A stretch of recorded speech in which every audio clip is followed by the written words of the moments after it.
what is your advice, or what would you say to somebody who's trying to launch a podcast or who's trying to do some brand marketing, whatever their brand is or whatever their business is? Maybe they wrote a book or doing some keynote stuff. What would be the steps, and how would they take the steps to be? How would they get past that 90 days? Sure. Well, so the clients that we work with, everybody's in a different place in their journey, right? So the difference in, I mentioned the school system and the K through 12, right? Well, everybody starts in kindergarten around the same age, right? But when people come to us to embrace social, whatever it may be, is their business could be, their business could be 20, 30 years old, right? They could already have a podcast and but they're not, leveraging social media to promote that podcast. It's just on the RSS platforms or YouTube. So it's really understanding where people are at in the journey. Are they in third grade, fourth grade, or seventh grade?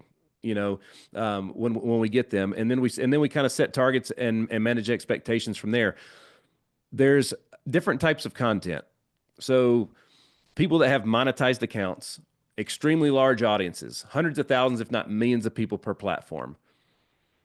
It makes sense why they would put out stuff that, content that doesn't necessarily sell anything, but like I made that mistake early. I was looking at people that were further ahead in their journey than me, and I was using them as a lead and as an example and kind of inspiration.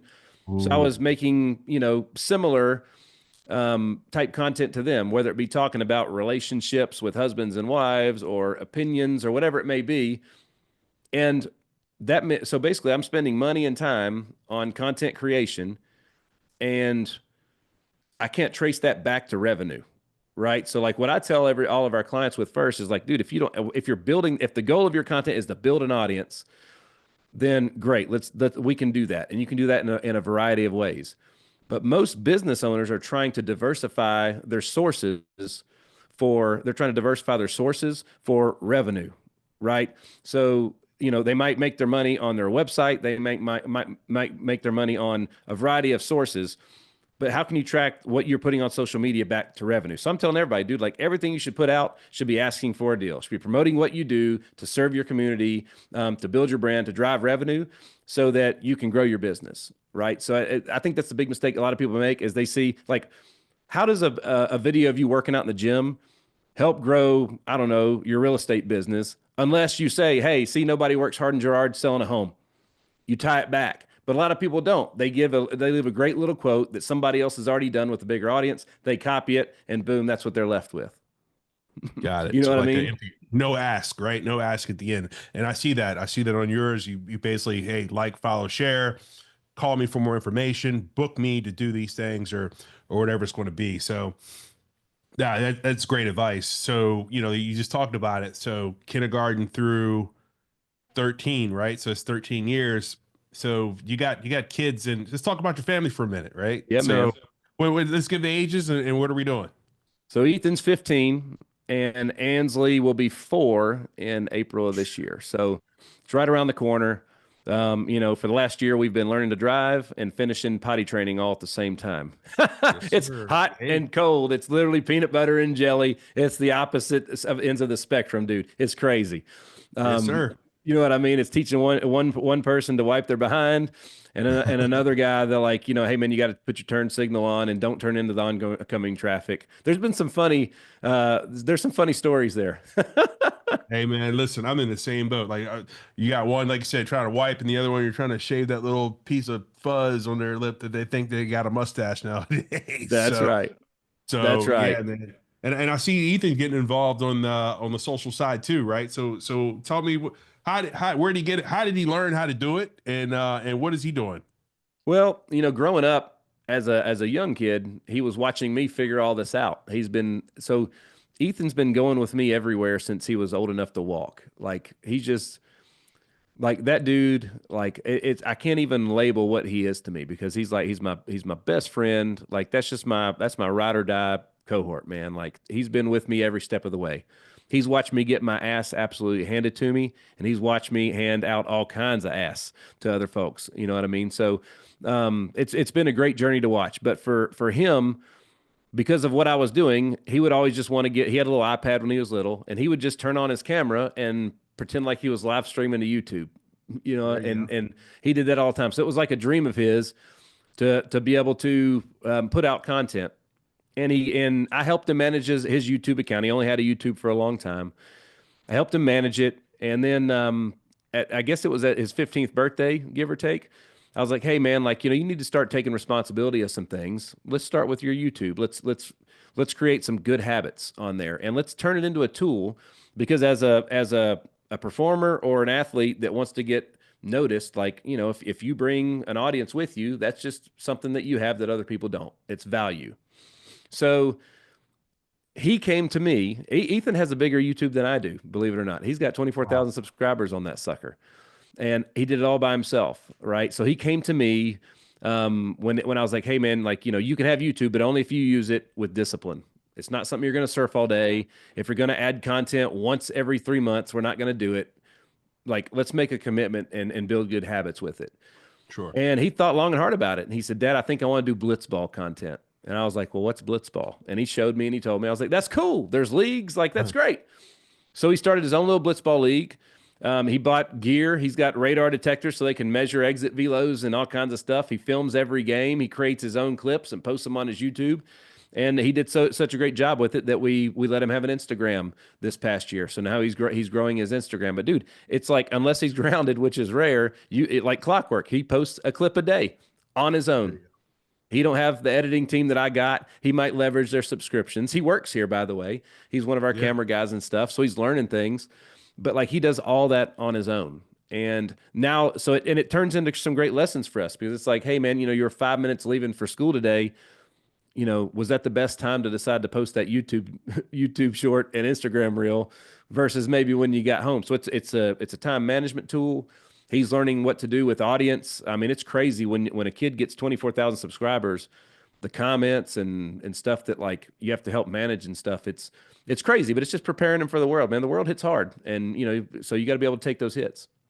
Yeah, trust me, I know Gianna. I saw her this weekend, and she's going through it with Instagram and things like that, and it is tough, and like you kind of mentioned it earlier, when people are afraid to post and do stuff because they're afraid of what people are going to say and what they're going to do. So you and I, we're tough. We've been through it, but for a kid, it might be a little tough to see somebody saying something that they probably shouldn't say. But I tell my kids like this, and you probably are the same school of thought is empty barrels make the loudest noise, right? Come on. So so the people that talk trash, they're the ones that are those that they got nothing, right? So if they got to take their time to make a post on a comment, or comment on a post that they didn't like. The other guy, I had a guy I was cooking, and I was cooking a piece of meat, and it was 6 minutes and 42 seconds into it. And the guy was like, he doesn't know what he's doing. I was like, dude, it took you 7 minutes to figure out.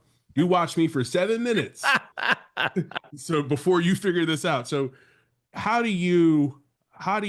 one, so how does Ethan, how do you teach him how to deal with the negativity of empty barrels, and how do you deal with it? Because, once you're successful and once you start, what did I say?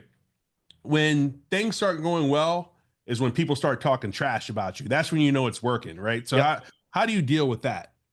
Well, it's again understanding that that's just a part of the game. Like the Dwayne the Rock Johnson, has some of the biggest movie releases over the last decade in movie history, and there's thousands, tens of thousands, hundreds of thousands of people hating on the work, right? But there's Yep. millions that love it. So it's if you're gonna give the negative any headspace, just give yourself a fighting chance. If it was a scale, just make sure that it's balanced because what you're going to find out is there's so much more good, right? There's so much more good. You'll focus on 100 hate comments, and it's like, dude, but look at 150,000 people clicked the heart button that they liked it, Sure. right? You had 74,000 shares on that sucker. People shared it again. But Andy Elliott, I love what he says. He's like, dude, my haters, I'm just going to burn their eyes out.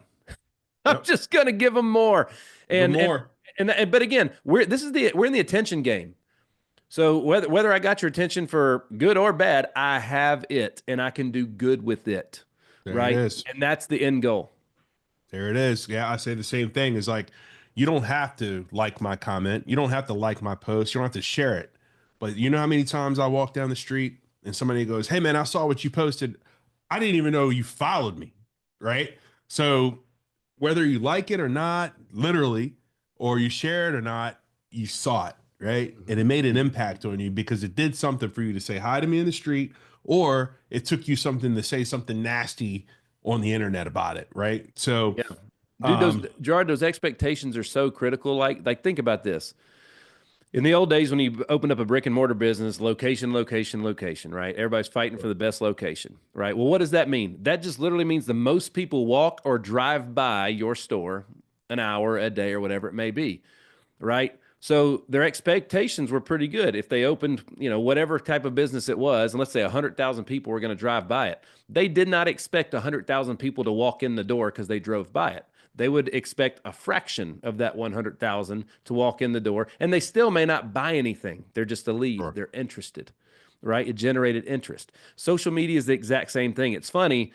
The same business owners that understands that will be like, dude, 343 people saw my reel and I didn't sell anything, right? It's like, well, how many would you have sold if it was 3,473 Sure. or 300,000, right? So it's those percentages that people don't like. It's the expectation management, dude, is just crazy how the knowledge and just common practices we apply over here, we don't apply them just because it's in a different platform. It's technically the same thing. It totally is the same thing. And then, whatever is working, you just do more of it. And what happens is, and in my business, the real estate side, we find that real estate agents will do things to be successful, and then as soon as it works, they stop doing it. Right. Yep. Oh God. Dude, even data management. We do a lot in we create a lot of really high ticket data for businesses.